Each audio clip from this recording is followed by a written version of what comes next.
নমস্কার, সবাইকে স্বাগত আমার স্বপ্নাখোঁজ এডুকেশন চ্যানেলে। আমি সুজিত কুমার মাইতি, ইতিহাসের শিক্ষক। চলে এসেছি আজকে দশম শ্রেণীর একটি বিষয় নিয়ে। আজকের বিষয় প্রথম অধ্যায়ের কিছু গুরুত্বপূর্ণ এসএকিউ, সত্য মিথ্যা, স্তম্ভ মিলাও, বিবৃতি, প্রশ্ন উত্তর নিয়ে। ভিডিওটি ভালো লাগলে লাইক, কমেন্ট, শেয়ার ও সাবস্ক্রাইব করে রাখবেন, আর পাশে নোটিফিকেশন বোতামটি সক্রিয় করে পাশে থাকবেন, যাতে এই রকম নতুন নতুন ক্লাস ভিডিও সবার আগে আপনার কাছে পৌঁছতে পারে। শুরু করছি আজকের বিষয়। প্রথম অধ্যায়ের কিছু গুরুত্বপূর্ণ এসএকিউ, সত্য মিথ্যা, স্তম্ভ মিলাও, বিবৃতি ও প্রশ্ন উত্তর নিয়ে। কি বলা হচ্ছে? প্রথম এসএকিউ, এক কথায় উত্তর। অ্যানাল পত্রিকা কবে প্রথম প্রকাশিত হয়েছিল? 1929 খ্রিস্টাব্দে অ্যানাল পত্রিকা প্রথম প্রকাশিত হয়েছিল। এরপর নতুন সামাজিক ইতিহাসের মুখপত্রের নাম কি? সোশ্যাল সায়েন্স হলো নতুন সামাজিক ইতিহাসের মুখপত্র। এরপর উইমেন ইন মডার্ন ইন্ডিয়া গ্রন্থের লেখককে? উইমেন ইন মডার্ন ইন্ডিয়া গ্রন্থের লেখক হলেন জেরাল্ডিন ফোরবেস। এরপর কোন পত্রিকায় বন্দে মাতরম সঙ্গীতটি প্রথম প্রকাশিত হয়েছিল? বঙ্গদর্শন পত্রিকায় বন্দে মাতরম সঙ্গীতটি প্রথম প্রকাশিত হয়েছিল। এরপর স্বদেশী আন্দোলনকালে প্রতাপাদিত্য উৎসব ও বীরাষ্টমী ব্রত কে শুরু করেছিলেন? সরলা দেবী চৌধুরানী স্বদেশী আন্দোলনকালে প্রতাপাদিত্য উৎসব ও বীরাষ্টমী ব্রত শুরু করেছিলেন। এরপর সত্য বা মিথ্যা নির্ণয় করো। প্রথম, ভারতে ইংরেজরা প্রথম ক্রিকেট খেলা শুরু করেছিল। সত্য। এরপর বঙ্গীয় নাট্যশালার ইতিহাস গ্রন্থটি লেখক হলেন ব্রজেন্দ্রনাথ বন্দ্যোপাধ্যায়। সত্য। এরপর একেই বলে শুটিং গ্রন্থটি রচয়িতা হলেন তপন সিংহ। মিথ্যা।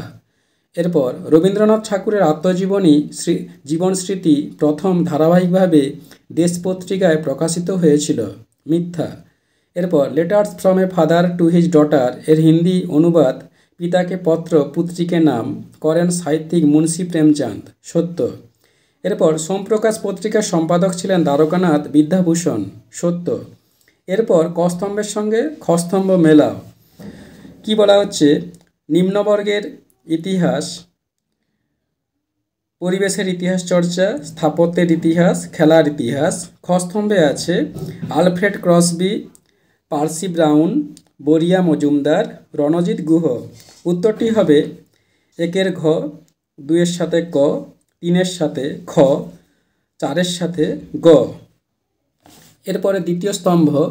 কস্তম্ভে কি বলা হচ্ছে? প্রথম জীবনের ঝরাপাতা, দ্বিতীয় letters from a father to his daughter, তৃতীয় বঙ্গদর্শন, চার সোমপ্রকাশ। খস্তম্ভে প্রথম আছে দ্বারকানাথ বিদ্যাভূষণ, খ বঙ্কিমচন্দ্র চট্টোপাধ্যায়, গ জওহরলাল নেহেরু, ঘ সরলা দেবী চৌধুরানী। উত্তরটি হবে একের সাথে ঘ, দুইয়ের সাথে গ, তিনের সাথে খ, চারের সাথে ক। এবার তৃতীয় স্তম্ভ।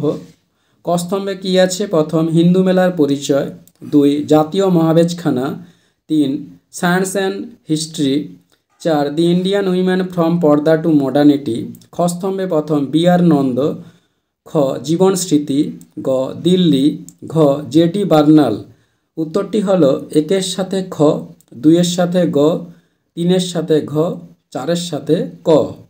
এরপরে আসছি বিবৃতিমূলক কয়েকটি ব্যাখ্যা। সঠিক উত্তর নির্বাচন করতে হবে। বিবৃতি প্রথম, পোশাক পরিচ্ছদ সংস্কৃতির অপরিহার্য অঙ্গ। ব্যাখ্যা ওয়ান, পোশাকের সৌন্দর্য ব্যক্তির সৌন্দর্য বৃদ্ধি করে। ব্যাখ্যা টু, পোশাক থেকে ব্যক্তির সামাজিক অবস্থান ও রুচির পরিচয় পাওয়া যায়। ব্যাখ্যা তিন, পোশাক সাংস্কৃতিক ইতিহাসের অঙ্গ। সঠিক উত্তর হলো ব্যাখ্যা টু, পোশাক থেকে ব্যক্তির সামাজিক অবস্থান ও রুচির পরিচয় পাওয়া যায়। এরপর বিবৃতি টু, রাজনৈতিক ইতিহাস রচনায় জীবনের ঝরাপাতা গুরুত্বপূর্ণ উপাদান। ব্যাখ্যা ওয়ান, জীবনের ঝরাপাতায় ঠাকুরবাড়ির অন্দরমহলের পরিচয় পাওয়া যায়। ব্যাখ্যা টু, সমকালীন মনীষী বিশেষ করে রবীন্দ্রনাথ ও বিবেকানন্দের মধ্যে আলাপচারিতার বিষয় জীবনের ঝরাপাতায় উল্লেখ আছে। ব্যাখ্যা তিন, জীবনের ঝরাপাতায় স্বদেশী আন্দোলন ও ব্রিটিশ বিরোধী বিভিন্ন কর্মসূচির উল্লেখ আছে। সঠিক উত্তরটি ব্যাখ্যা তিন, জীবনের ঝরাপাতায় স্বদেশী আন্দোলন ও ব্রিটিশ বিরোধী বিভিন্ন কর্মসূচির উল্লেখ আছে। এরপর বিবৃতি তিন, 1878 খ্রিস্টাব্দে সাময়িকভাবে সোমপ্রকাশ পত্রিকা বন্ধ হয়েছিল। ব্যাখ্যা ওয়ান, সোমপ্রকাশ পত্রিকার সম্পাদকের অর্থাভাব দেখা দিয়েছিল।